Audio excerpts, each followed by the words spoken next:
For centuries, the Catholic Church has upheld the sacred duty of exorcism, a spiritual battle against the forces of evil that is often misunderstood or sensationalized by the modern world. While the sacraments provide protection against sin and temptation, there have been documented cases where individuals appear to fall under the grip of a malevolent presence, cases that require the Church's authority to confront the demonic directly. Rooted in faith, prayer, and the power of Christ, these accounts reveal the hidden struggles that priests and exorcists face, offering a sobering glimpse into a realm few dare to acknowledge.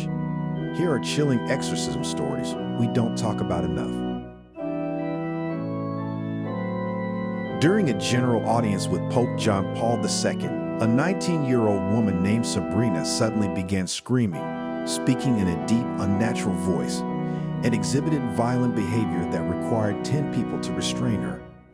Father Gabriel Amorth, the chief exorcist for the Diocese of Rome, recounted that upon being brought to the Pope, Sabrina's demeanor changed dramatically. Her eyes rolled back, and she shouted, "No, leave me alone." Pope John Paul II prayed over her and blessed her multiple times. However, this initial exorcism did not fully liberate her from what was believed to be demonic possession. Father Amorth subsequently performed several additional exorcisms to address her condition. He noted that while Pope John Paul II's intervention had a profound impact, complete liberation required multiple sessions. Father Gabriel Amorth documented numerous exorcisms throughout his career. One notable case involved a young man in Rome who, during the exorcism, reportedly spoke in ancient languages, including Aramaic, which he had never studied. The individual also displayed extraordinary strength, necessitating the assistance of several people to restrain him. When Father Amorth commanded the possessing entity to reveal its name, it initially resisted, but eventually identified itself as Cain. The exorcism spanned multiple sessions before the young man was liberated from the possession. In another instance, Father Amorth recalled an exorcism in which a woman began foaming and spitting violently. As he attempted to cover her mouth, his hand was suddenly filled with metal nails, an occurrence he had witnessed multiple times throughout his career. He described similar cases where possessed individuals inexplicably expelled objects like nails, glass, or stones, seeing them as manifestations of demonic presence. Over the years, he collected approximately 2 kilograms of such materials, believing them to be tangible evidence of the supernatural forces he encountered during exorcisms.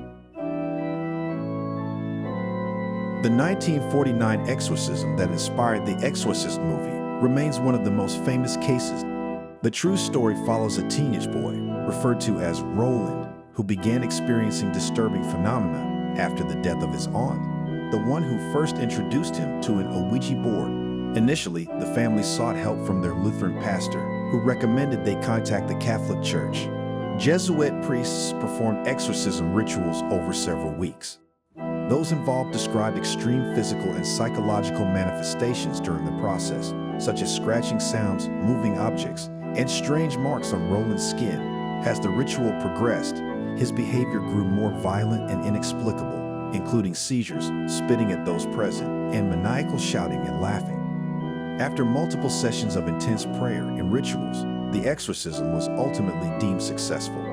Roland was reportedly freed from the possession and went on to lead a normal life. However, the case was kept private for years, with many details remaining shrouded in secrecy.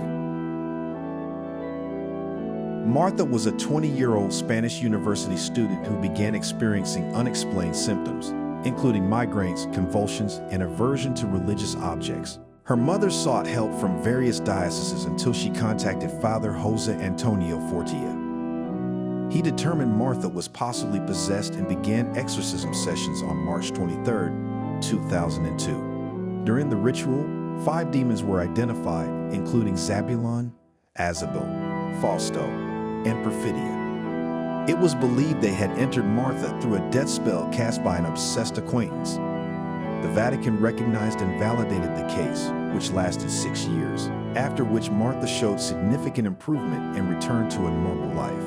Exorcisms are not just rituals, they are battles between good and evil, proof that the spiritual world is very real. Through the power of prayer, the authority of the church, and most importantly, the power of Jesus Christ, the darkness is cast out and souls are freed.